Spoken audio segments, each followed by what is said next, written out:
This week on Real Dudes Podcast, Karrington and Cody discuss their thoughts on Vox Machinae. Following that, Donovan goes into the Bomber Crew, discussing the game itself, giving it a review, and discussing the most recent DLC that has been released. After we discuss those, we go into our off-topic. Fallout 76 is said to have servers online forever. Are there any games that we wish still had servers today, and why? This episode is top notch. We have an all-star cast, so sit back, again, hold on to your butts, and let's go!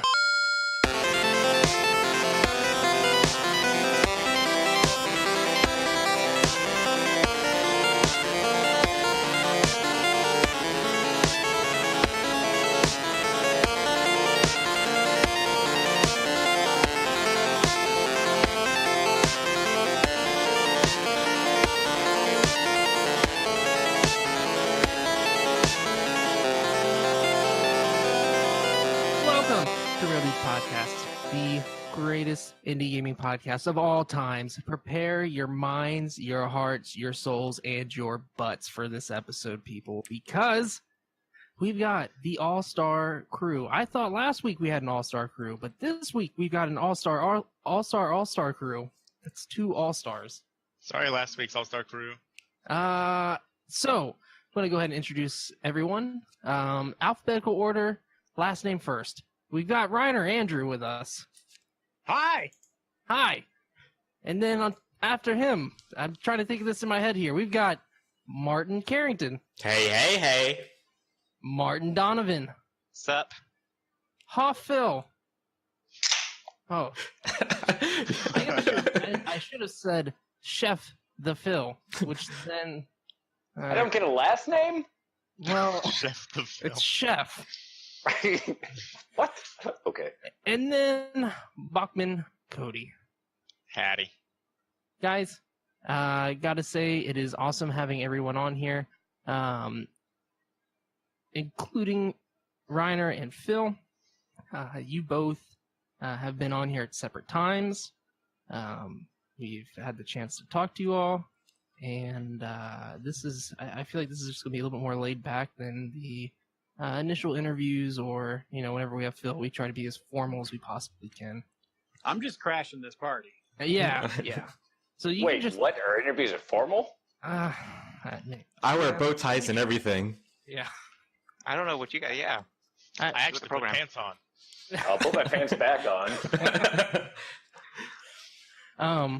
Kyle, So, yeah. you're my favorite pocket-sized friend. Aww. But you'll never be a storm. Next to your wallet and keys. My friend Kyle. You're the next big toy for the holiday. And already this podcast has been deleted. All right. This is going to be a bonus episode. All of you guys that want it, you'll have to pay extra for it. I go to work every day, and I deal with short jokes. I even deal with short jokes at home sometimes. But on here, I've never really dealt with it until today. Really? Because Jenny is shorter than you are. Yeah, exactly. We're both... Wait a second. I've never taken a shot at your height when I've been on the air. I don't think so. No, I don't think so. If you did, you probably missed. Yeah, you have to you're aim the stormtrooper. really low. Oh, wait a minute. I'm tall, so I'm the stormtrooper. Yeah, I probably missed. Yeah. All right. So before we get into the games that we're discussing, both of you at different times have taken a trip to West Virginia. Mm-hmm. Yep. So I want to hear about your guys' experience. I want to hear what your thoughts are. You come from quote unquote big city, Minnesota, Minneapolis. Everything is normal there and cool. Yeah, Midwest. Yeah. Just smaller metropolis. Yeah. Pop collars, khaki jeans, all that cool stuff. Yeah. Snow boots. So. Those are moon boots to you. All right, Reiner, you were here for a business-related trip. What was your experience like here? Did you enjoy yourself? I almost died. All right, we'll just get straight to the chase. Tell us what happened. So I was going for Bethesda Game Studios' Fallout 76. We're going to take a look at the first gameplay, get to play 3 hours of it. And they had it at I don't know what you'd call it, the Greenbrier Resort or 4-star hotel. I don't know what it is, but it's this really crappy old place that old rich people go to golf and die. I was about to say it's a country club, isn't it? Maybe, I don't know. It's super weird. But I had to just wear a suit just to walk around in that place. You had to wear a suit? Yeah, they wouldn't let you tie and everything. Area. No, just a jacket. Okay. But yeah, I was there for Fallout 76, and we landed in that little airport, which is like that TV show Wings. It's totally like that, which is like one runway and just this, just a little shack for where you get your luggage. But we all piled into. It was like me, Major Nelson from Xbox, some other resort guests, and then I don't know. I would say like 5 other people from Microsoft. We piled into a bus, kind of a shuttle, to take us to the hotel. And we landed at night, so it's like I really didn't get a good look at the mountainscapes or anything there. It was just pitch black as we're going down this small road, and all I saw was just like occasionally like a clearing, but a lot of times it was just kind of woods next to the road, right, like forest. Mm-hmm. Not a lot of streetlights, and as we're driving, it's about a 15-minute ride. We're like 10 minutes into it, and I kid you not, the back doors on our shuttle just whipped open and luggage started falling out. Mm-hmm. And right there, I was like, "Oh, we're dead. It's the Mothman." Like, totally. Like the whole time I'm looking out at the wilderness, I'm thinking about the Mothman because that's the kind of freak I am, right? Yeah. And that's all West Virginia has. All of a sudden, our driver pulls over, throws the bus in park, hops out, and runs off behind our bus into the darkness. Gone? Yeah, and Major Nelson and I are just sitting there like, what is happening? And I was like, oh, we're totally dead. And you just hear him like, his pitter-patter of feet just... And then he's gone. Like, we don't see him anymore. And it's like, well, we think he's getting the luggage. And then he comes back 10 minutes later with a couple bags. And he's like, oh, that's never happened to me before. It's crazy. And right there, I was just like, all right, this place sucks. I'm already freaked out by West Virginia. And then we get to the resort, and I get inside there. And if you've ever been there, it is like, it messes with your eyes. The mismatch of colors, the checkerboard floor, the floral patterns everywhere. It is a trip. And it looks like something like out of The Shining, right? Like it really say that, or Animal Crossing. So yeah, that's how it started. And I didn't get to leave the resort grounds. We were pretty much just at the resort. I did go out by one of the golf courses, and there was some guy who was like had a pet hawk or something that we went and checked out. But West Virginia is really weird, by the way. Yeah. But yeah, that was it. It's beautiful. Once the sun came up and I looked outside, it was like, wow, it's just wilderness everywhere. It was pretty cool. But yeah, that's my story. Was there any point that you were thinking maybe Bethesda staged this like 4D experience for Fallout, and they were like, all right, these guys are coming in, throw the back doors open, and we're just going to throw them out in the wilderness and give them a taste of Fallout 76? I thought about it at first, but then I was like, this seems a little too elaborate and dangerous, especially like with our bags there. And, Major Nelson was bringing all that camera equipment, like his crew had all that. And I was like, that seems pretty risky. But yeah, I thought about it for a second. But then the thing I started thinking about is like, if you have an online game like Fallout 76, why on earth would you bring it to West Virginia for the first showing at an old resort? You'd think you'd want to have it like in some kind of server farm somewhere. Yeah. When you had mentioned that you were out there by Greenbrier, because I haven't been to the actual resort itself, but I have been out that way on the river, on some cabins, and there's like no cell service or anything out there. Your restaurants are like fast food joints, nothing spectacular. I was surprised that they didn't have it, at the Capitol in Charleston or near Huntington or something, Morgantown or something, where you can actually do something, get out and do something. Yeah, and they, the Greenbrier's in the game. Yeah. So they wanted to have like that moment where, we rolled into the Greenbrier in the game itself, and we're like, oh, look, we're in the actual room where we're playing. Yeah. And then on top of that, the Greenbrier has a secret, like Eisenhower's secret congressional bunker is underneath it. So we went and toured that as well, to see an actual vault, I guess. Yeah. So it kind of made sense, but man, if I was making that game and you told me that you were bringing my online only experience out into the middle of nowhere, I'd be like, oh, hell no. Well, so it sounds like your experience in West Virginia is better in real life than what's going on with the beta lately. Yeah, the beta has been unstable. That's why it's called a beta, I guess. Yeah.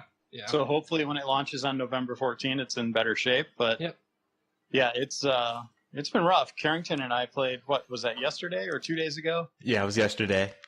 And that frame rate every once in a while would just chug. And it's to the point where like you hit start to open up the map and it's like, oh, I think my game froze. And you're just sitting there for like 10, 15 seconds. Yeah. And then eventually it kicks in and it's like, oh man, that kind of stuff can't happen when it launches. Yeah. So hopefully they can fix it. Hopefully they're getting the data they need from this beta. But that's right around the corner. It's just next week? Yeah, it's next week. Scary close. Scary close. So, Phil, your experience here was a little different than, which I don't know if we actually touched on it, because you've been on since you came to Ohio and West Virginia, I think. Yep. Did you find it as scary here as Reiner did? Do you not recall me sending you a text saying I am not opening my mouth until you're in front of me? Is the accent really that bad? Yeah, it's Stranger in Strangeland, man.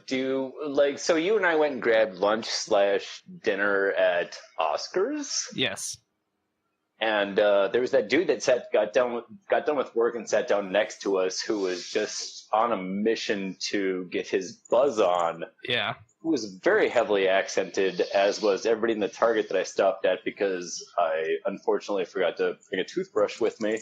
So I had to stop and get one and brush my teeth really quick.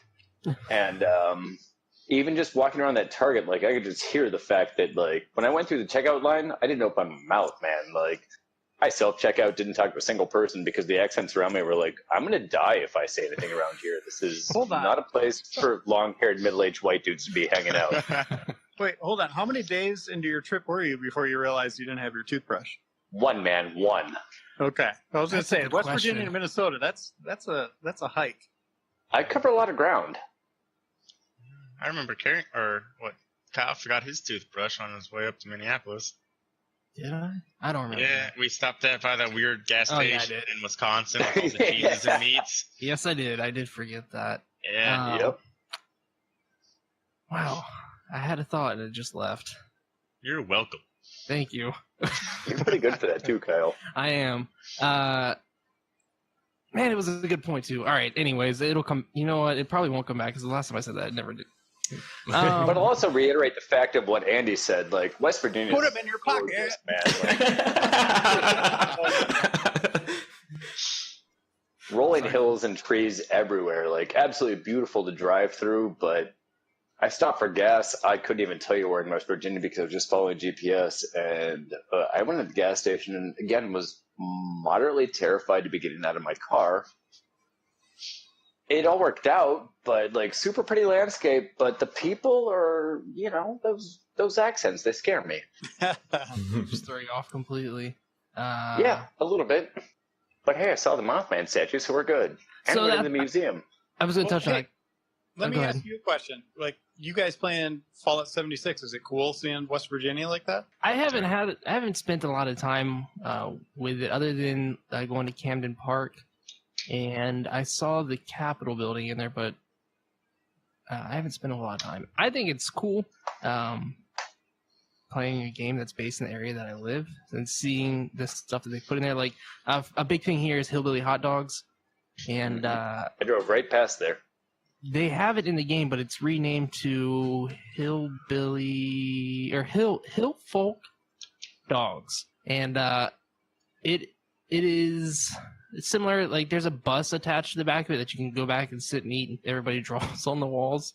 It sounds really scary. It is kind of scary, I guess, and I don't know. I mean, that kind of stuff sticks out to me, but with all the problems that's going on within the beta, just the sheer it being so plain and there's not a whole lot to do.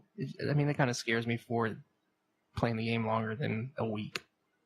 Yeah, I think that's everybody's concern. I think you're echoing millions of people right now, right? Yeah. Yep. Yeah, and from even what I saw from people streaming, like the lack of NPCs and interaction as to getting the story and just it all being readable / sound clips, like it's not the Fallout that we all know and love and want. Yeah. We want that interaction with the NPCs that are giving us the information and taking us on side quests. You hit the nail on the head. And that thought that I had still didn't come back. The mystery. It's a big cliffhanger. It is. That'll lead us to the next episode. All right. Going on to the games. Oh, quit playing as Reinhardt. I thought it's someone else. I think it's Cody typing probably. His keyboard sounds like a controller. Karrington has played a game called Vox Machinae. Yes, sir. Yes, sir. Yes, sir. Yeah, Cody's been playing with me. It is a mech fighting simulator? It's like Titanfall if you didn't get out of your Titan. Well, Okay. I've been comparing it to like Mech Warrior and Mech Assault. If they had a baby, that's this game. I mean, I'm sorry. I meant to say Mech Assault / Mech Warrior and Steel Battalion. That's what I meant to say. Sorry. What systems were those on? Original Xbox. Uh-huh. Wow. Yeah. Those games were amazing. So, like, Mech Assault was kind of like your arcadey type mech game, and then Steel Battalion was more like your simulator type mech game, which was really awesome. Because Steel Battalion back in the day was like $200 because it came with a controller and it came with like, pedals and joysticks and buttons and stuff. I never got a chance to play it, but I know that it was a thing back then and it was pretty freaking awesome. And it's still worth that today, basically, if you can get your hands on it. But Vox Machina, so it is built for VR. Cody can attest to that. Oh, yeah. But at the same time, you can play with a keyboard and mouse since we don't have that VR system set up at the moment. And it still works on a keyboard setup, super easy. It's just be prepared to press a lot of different buttons. If you ever play a simulation game, like a flight sim or anything like that, be prepared to press a lot of buttons on keyboard and mouse. So tell us about the game. I mean, is it strictly multiplayer and is it? Yes. So word to it at all, or is it just jump in, teams of mechs fight and shoot? And there's a little bit of a tutorial, how to move, how to shoot, and how to communicate with people. I had the PC version of the tutorial. I guess the VR would be different, but it was very basic. Mm-hmm. How to turn, how to go forward, how to boost. Left click is one shoot, and right click is another type of shoot. And that's basically the tutorial. Everything else you got to figure out yourself. Mm-hmm.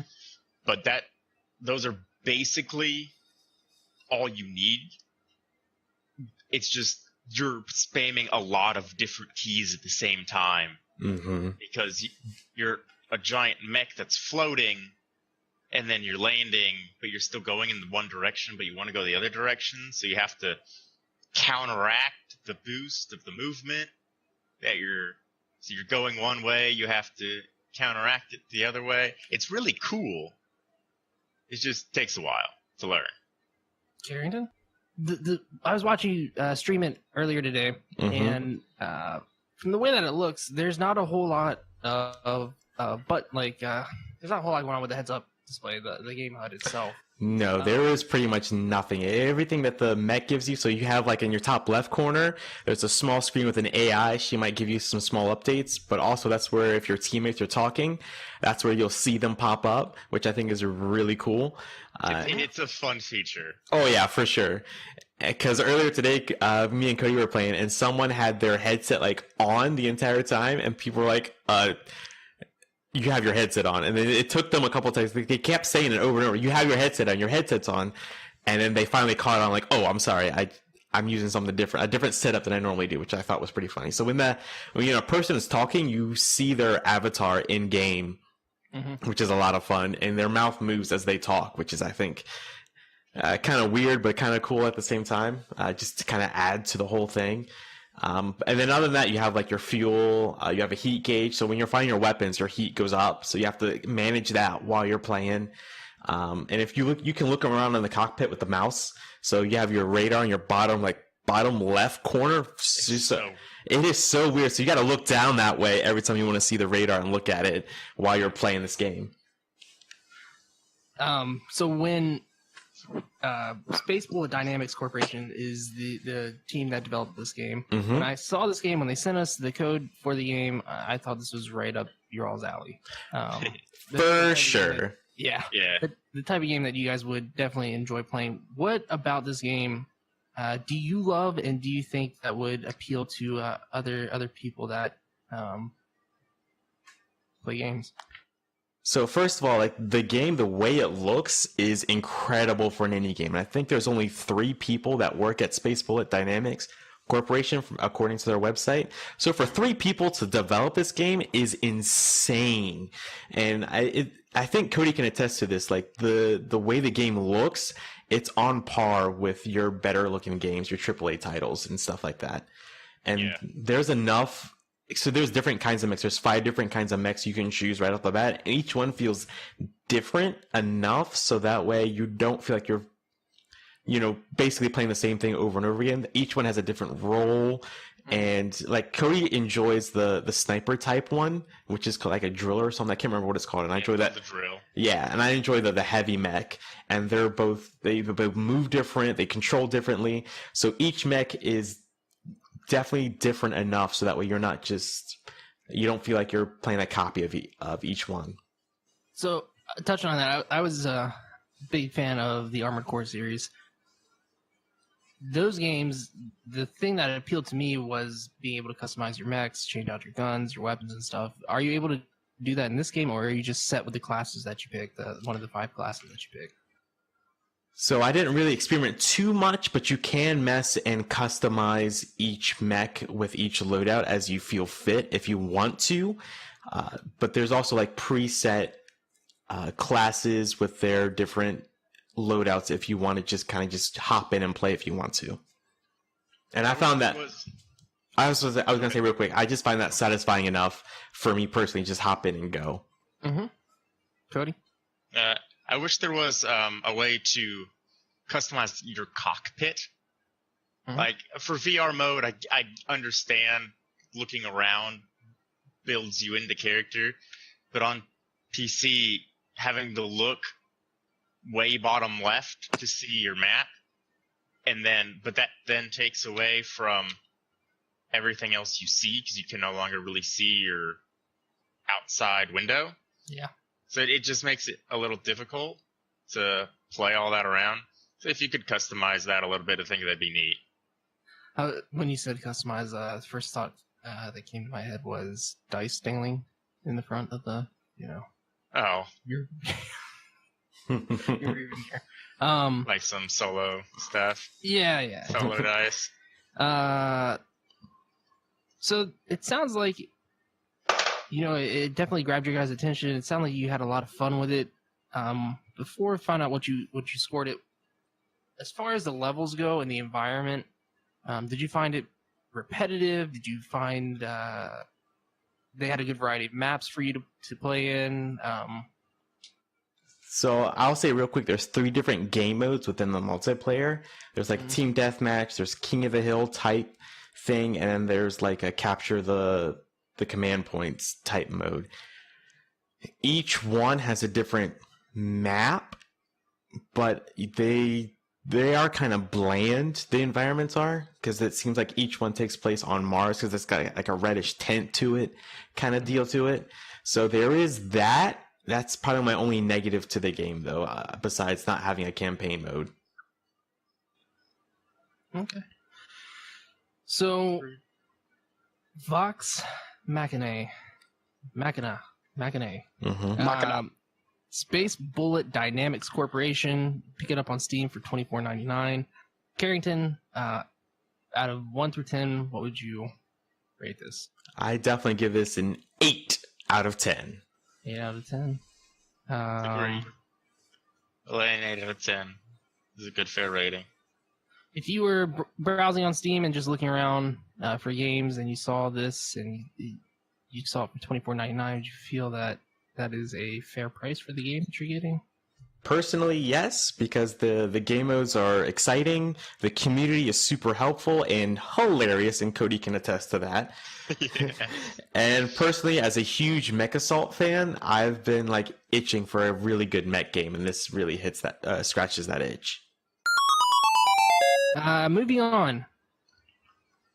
Donovan? Yes. So, a couple weeks ago you were on and you had mentioned Bomber had released their DLC. Yes. And we decided, since we've never really discussed that game or covered it, we would go ahead and back and get your thoughts on the game, and kind of enlighten us about Bomber Crew, and talk about the DLC that recently released, because I'm sure you've had a lot more time with it since the last time you've been on. Yeah. Bomber Crew is developed by Runner Duck. Yes. Currently on Steam for $14.99. You can also pick it up on the Switch. It is more expensive on the Switch. I did not check though. But anyways, Bomber Crew. Donovan, why do you love this game? I consider myself to be a history buff, casual, I guess you could say, history buff. And I really enjoy kind of the flight simulation type games, but as of recently, I don't have a lot of time to get into it, because when I go in, I dive full in, so it'll take me literally 3 to 4 hours to play one mission for a flight sim. So this one is a nice kind of arcade-ish type flight sim Bomber Crew Manager. But one of the reasons I like it was, again, it's just a historical game, and it was pretty cool to check out because it was kind of a quick type thing and get a lot out of it. But also, within the game, there's a ton of crew customization. So every crew member has their own type of loadout, and depending on what you give them depends on how you affect their stats, like how quickly they run, can they take a hit from bullets and flak, and can they survive in high altitude. So temperature kind of plays a small deal in it. And then also, it's a lot of stuff going on with the crew, because you have like 7 to 9 people that you have to outfit, which is kind of one of the slightly more annoying things of the game, is just loading out your crew, because it's each one and you're trying to customize each one to really help them to perform their job effectively. Let's see what else. I just lost my train of thought. Anyway, and then also there's bomber customization, which is also really pretty good. You can customize the entire bomber, I think, like with the base skin, and then you can do things like nose art, engine art, waist art, tail art, wing art, and you can either use presets or create your own through its in-game like MS Paint type thing. Mm-hmm. So if you're want to be real creative. But then in the actual game, it's really interesting because you micromanage every single person in the crew. So you have like 7 to 9, depending on which bomber, the Lancaster or the B-17. And you have to man the guns, you have to reload the guns. If there's a fire, you have to make somebody pick up a fire extinguisher, then go out physically on the wing and put out the fire. If an engine goes out, you have to find somebody to go fix it. When you're coming up on a target, you have to make sure your bombardier is actually on the bomb site to either drop the bombs or to take recon photos, which then gets you more stuff to customize your bomber with.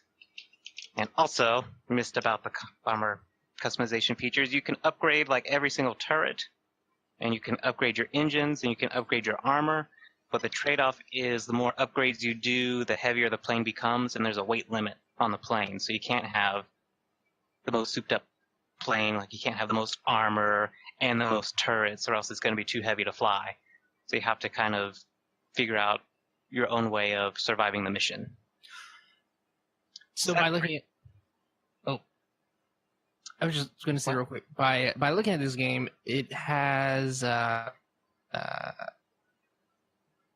was child kind of cartoon-like graphics, and it looks very quote unquote innocent. But it sounds like the way that you're describing, there's a lot more details that are involved with the game that would appeal more to an adult. Yes, I mean it is. It would be for like a 5 to 8-year-old, I don't think. But yeah, the graphics are pretty childish, which is part of the charm of it. And what's kind of funny is that there's no gender bias, so it's like men and women are serving on the crew, which isn't quite technically historically accurate, but it's a lot of fun. Like one of my bombers or one of my crews had to bail in the water, and like everybody died except this one woman, and so she was like the veteran, like the entire crew, and then I had to hire more crew members, which is also another thing that you have to do is when you initially have your first crew, you actually go through like the recruit station and you look at everybody's stats and you start hiring which ones you want. And then if one dies, then you have to, replace it or replace them. So in the bombers too, they are pretty cartoony, kind of shrunken down a little bit, not to scale, if you will, but that's all part of the charm of the game. It looks really cool. Pocket-sized bombers? Yep. So that's really the premise of the game. When you do missions, depending on the quests, I'll put in air quotes, quests that you do, on the missions you'll get money, and then you'll also get like research points, and those research points unlock more customization features, like better turrets and stuff like that, and then money is to actually buy it. And then also your crew get experience points, level up, and then get special abilities that you can use on mission as well. That's really cool. Can I ask a question? Sure. So Donovan, this new DLC has got you in a B-17, right? Yes. So are you playing like classic World War II missions when you're playing this? Kind of, sort of. Because in the B-17 DLC, which it's a new kind of direction, I haven't seen this done in any World War II game that I know of. But when you're in the B-17 crew, you're actually flying in the North African Theater of Operations. Okay. Which is not really done, at least in the air war, with bombers of that time period. So you're in North Africa, and you're doing missions in North Africa and also partially in Italy, which is... I was going to say both of which actually happened during World War II. Yes. So, that's accurate. It's semi-accurate, so it's not like, city-specific targets and things like that, but yeah. Right. You kind of get the idea. That's cool. So that's really cool. And then, yes, the B-17 is my favorite bomber, so as soon as Bomber Crew dropped, the first question I asked was, is there going to be a B-17 DLC? And finally it dropped. So with that DLC, again, new theater of operations, you have new escort planes, so instead of the Spitfires escorting you around, you now have the famous P-51 Mustangs. Cadillac of the sky! Yes. It is. Jesus It is.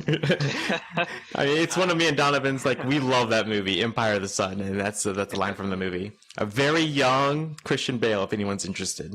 Yes, it is. It is a very good movie. Better than his dragon movie, Breath of Fire? Oh, sure. I don't think I've seen Breath of Fire, so. Yeah, so I guess so.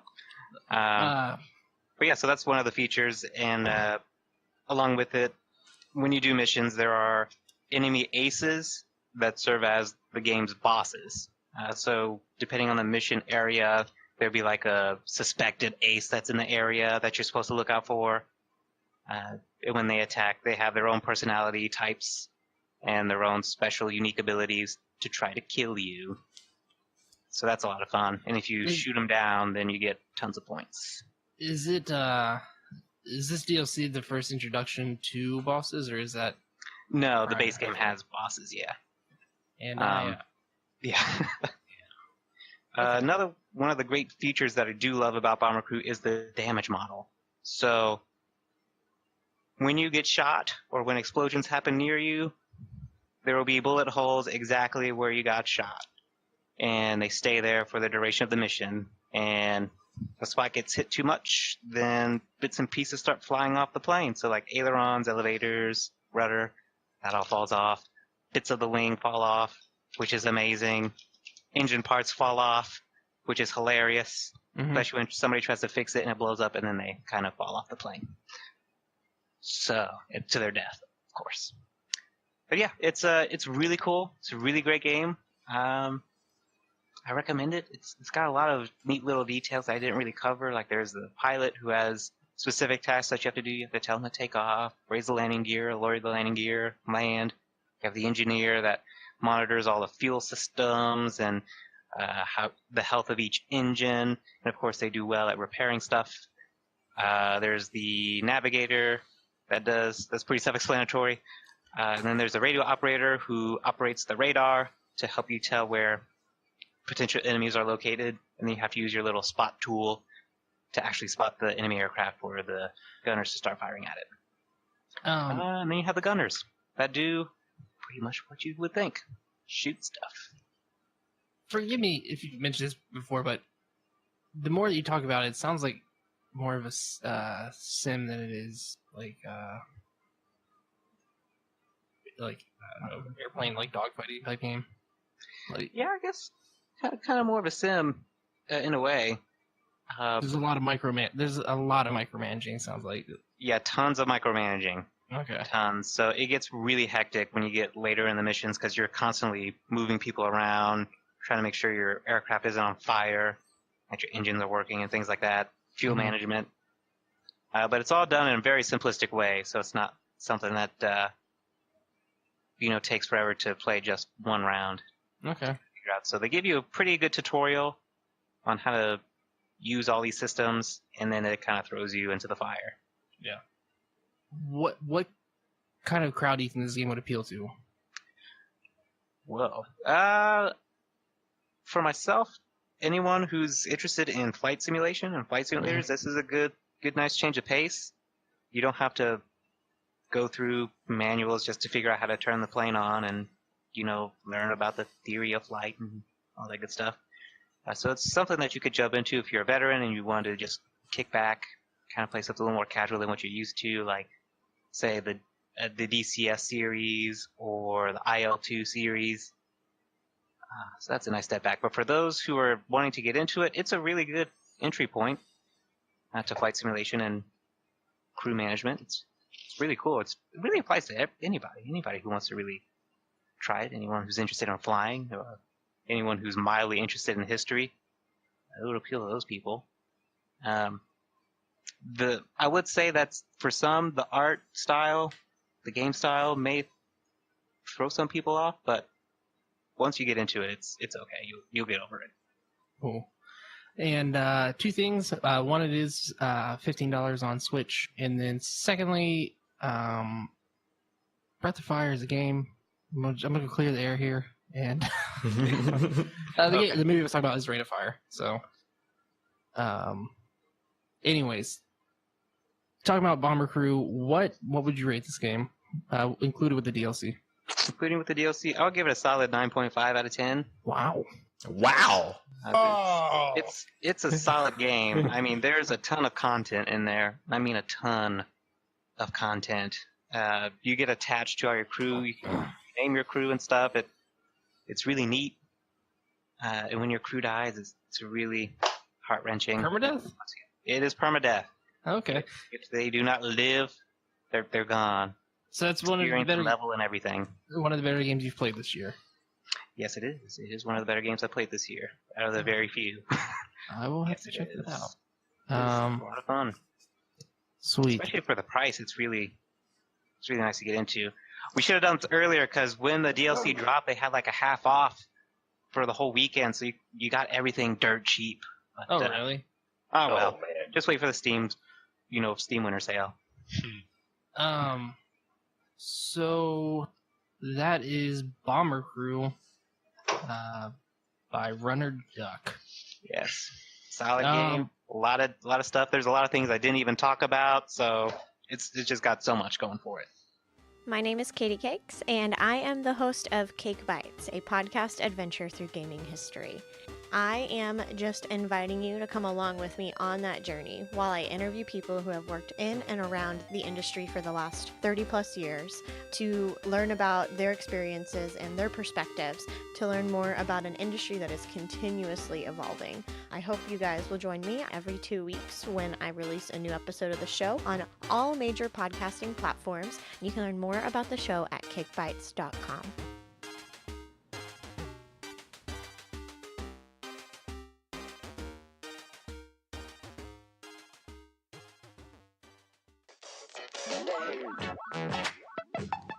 What's up, everybody? I'm Tyler, I'm Lucas. And I'm Chris. and we're better than Static. We meet up once a week and talk about movies, comics, and video games. I don't want to talk about that. Why are you complaining about all the topics I bring up? I'm trying to sound professional, Chris. But we're not that good. We are too good. We may not be great, but we are better than Static. You guys can hit up iTunes, Podbean, Google Play, and YouTube to check us out.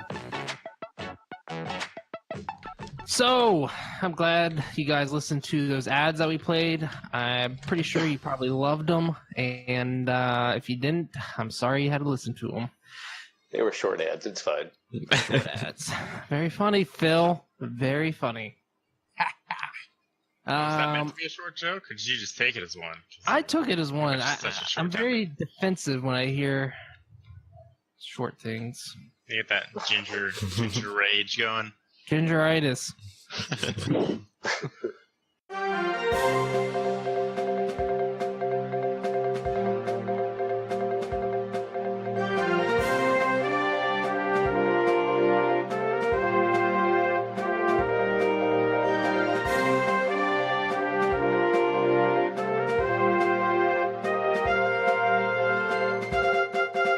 I don't have a whole lot as far as news going on, but on one of the Facebook groups that we are in, I saw some screenshots of a new racing game coming out on Switch later this month called Horizon Chase Turbo.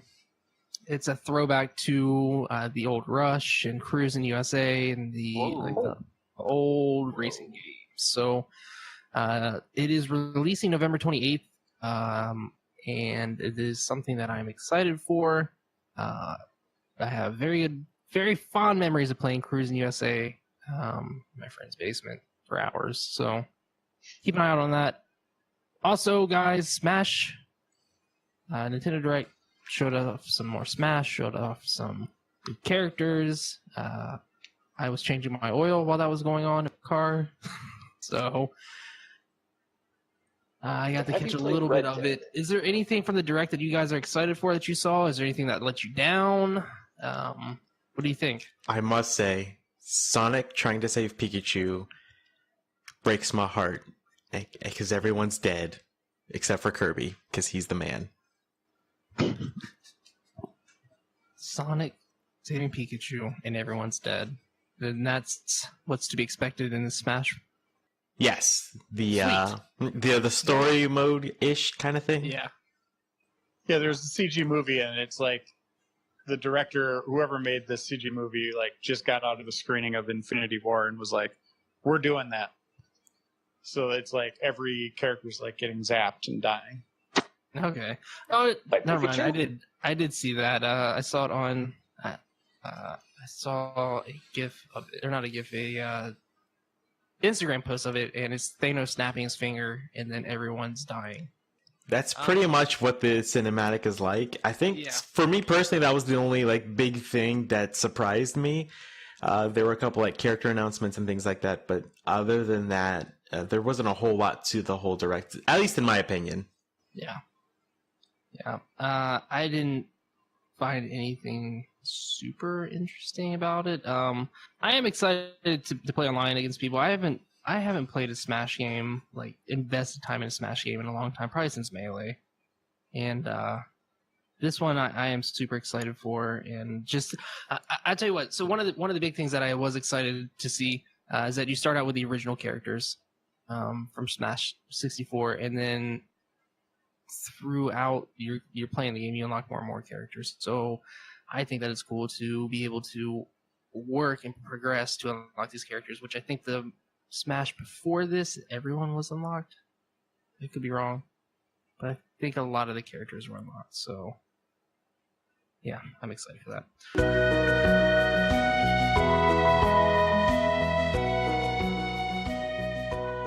Carrington, you gave us this topic. Yes, I did. I'm actually kind of proud of myself. So go ahead and let us know what's going on and how you got this question for us to discuss, and so just unfold it. Okay, so Fallout 76 was recently announced to have said from Bethesda that the servers would be online forever. So that made me think, are there any games out there that any of you guys wish still had servers today, and why? Because so many times do, not just games in general, but online games, whether it be from the original Xbox, PS2 era and forward, so many times do those servers tend to die eventually. I think Halo 2 is the most recent one which had a bunch of coverage when it finally died. Which servers would you guys wish were still online today that you could still play and go back to and enjoy yourselves with? Star Wars Galaxy. Hey. 50-cent blood in the sand. I had never played Star Wars Galaxy. Wow. Wow. My heart that just broke into a million pieces. Karrington, really? You of all people. I love Star Wars Galaxies. That game is fantastic. But that's not my game I would choose. But Reiner, why do you choose Star Wars Galaxies? I just think it was an important MMO. Like, it was between EverQuest and World of Warcraft, and I don't know, it had a huge community. They were doing something a little different with everybody had defined roles. If you wanted to be a moisture farmer, you could do that. It's not the most exciting thing to do, but it had the Star Wars license, one of the biggest licenses in the world, and that thing's just gone now. Like it just remains as a video, right? Yeah, for sure. So I think that's unfortunate. Like that was a huge release. It's gone. And it really breaks my heart because if you could have any job you wanted to in the game and you could fulfill it and be a part of that role. I know a friend of ours, and Donovan can back me up on this. He loved being an entertainer, and he loved just entertaining people. He would just chill out and play music all day for everyone, and he didn't give a care in the world because that was what he loved to do. Oh my, popular! Like he started stealing like audiences from other people. He got so popular, and that was what was hilarious. Was we were just watching him play, like all these people are crowding to him, and then all the other entertainers are like, "Dude, what's your problem?" and like starting fights and stuff. It was fantastic. Yeah, that's a unique experience that'll just be, you'll never have it again. Reiner, what did you play in that game? What was your class? I was like a race? smuggler type, trying to be like the Han Solo a little bit. Carrington, what about you? What game? All right, so I told Reiner this recently while we were playing. I think it was Blackout or something. I just installed and downloaded Phantasy Star Online 2 because I'm a huge Phantasy Star fan in general. I wish the OG Phantasy Star Online, the first one, was still online today because I played that. Donovan and I both played that back on the GameCube in that era. Episode 1 and 2. So many hours were spent on that game, and it was great. And I wish that Phantasy Star Online came back, and I wish Sega gave us that. Mm-hmm. Go ahead. I was gonna say I wish Sega would give it the same love in the States as they are giving it in Japan, because it's still a thing in Japan. But here in the States, we are starving for that kind of stuff. I was going to say, wasn't that on the Dreamcast? Like, I almost want to say that's the reason why I originally got the internet in my house. Yeah, that was originally on the Dreamcast, and then it was re-released on the GameCube and also original Xbox back in the day. But I played it on GameCube personally, and I love that game so much, and I still miss it to this day. Just going through and just interacting with people or having inside jokes with because they had split screen with it too, which was fantastic. But as far as online servers are concerned, I spent a lot of time online with that game. Phil, is there any games that you played, online that kind of held close to your heart that you'd like to see make a comeback? 50 Cent, Blood in the Sand.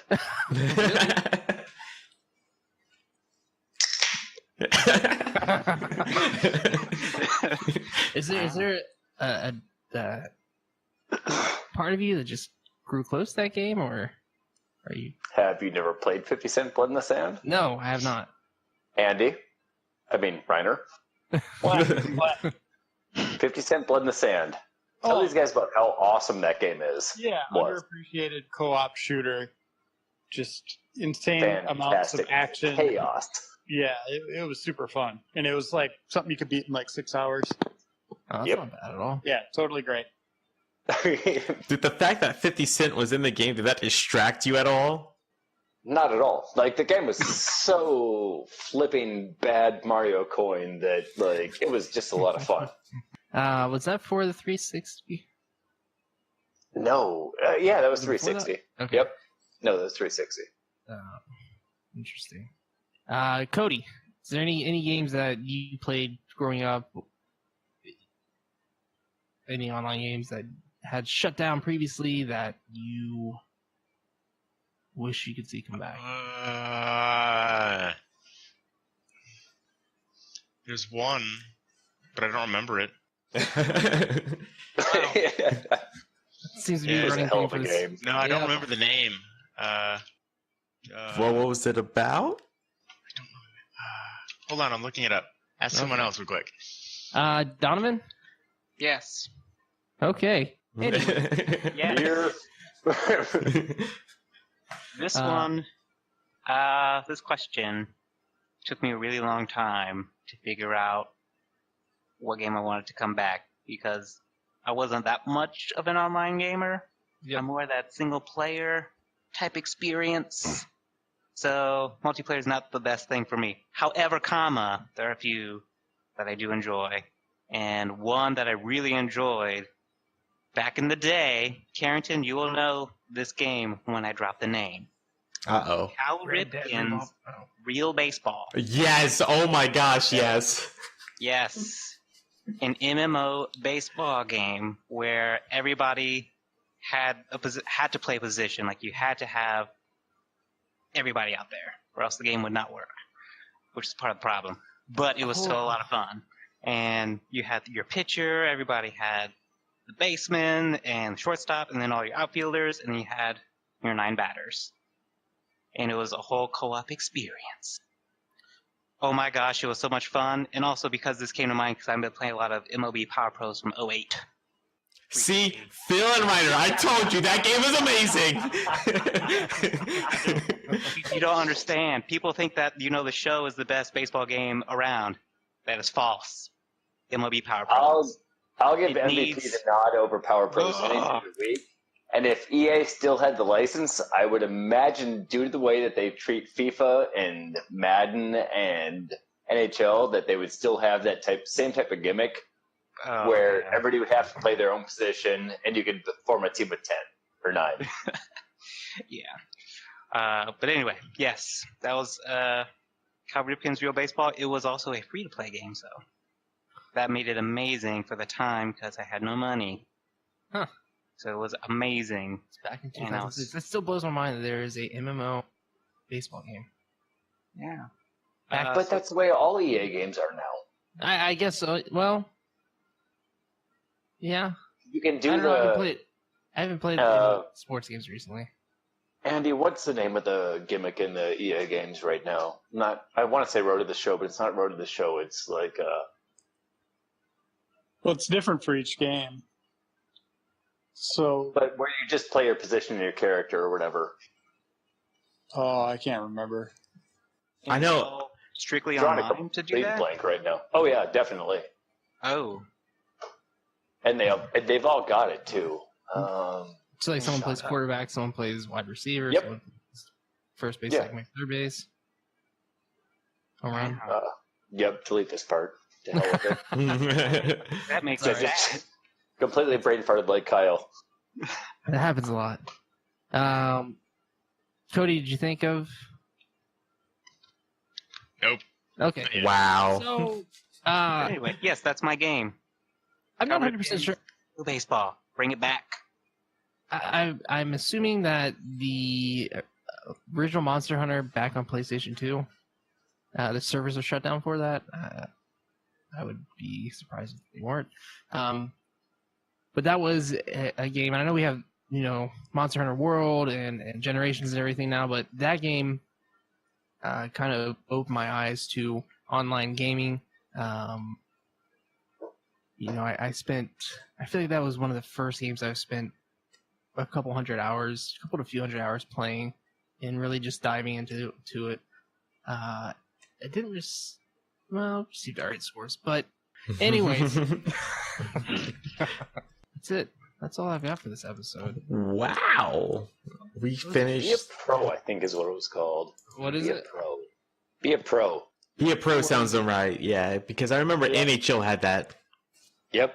And so does FIFA, and so does Madden. I think that's what it's called. I feel like I would enjoy FIFA, and I've never played a FIFA. I offer no comment. Yeah, NHL was my series. NHL 09 specifically was one of my favorites to play like that. Yes. I'm a big NHL fan, yeah. If only it would port over to the PC. EA doesn't do it on the PC? EA ports it to PC, but they're crap ports, let's be honest. What, the NHL games? Yes. So that's why I say port it to the PC. How about before we close out, we just go around the table and just say something here. When you say something, what are you referring to? Like an outro? Hey, you got to start. Just like a one-liner, like close out. So, well, why do I have to start? Because it's your idea. Yeah. Yeah. Did you do the short straw? Oh my goodness. Oh my goodness. All right. Don't forget to floss today. The Mothman's coming. Okay. I'm waiting. Someone's got to go. Carrington. I'll do my opposite of my hey. I'll go bye. Cody. I'm sorry, Carrington. All I can picture is in sync now. Bye. Phil. Blackout! Andy. Reiner. I'm never going to be on the show again. Oh! Whoa. Liar. Never interrupt your enemy when he's making a mistake. Strategy thought of the day. Wow. No. Interesting. Take that to Blackout. Hey, Kyle. Yeah. It's Kyle. Yeah. Have a rad day.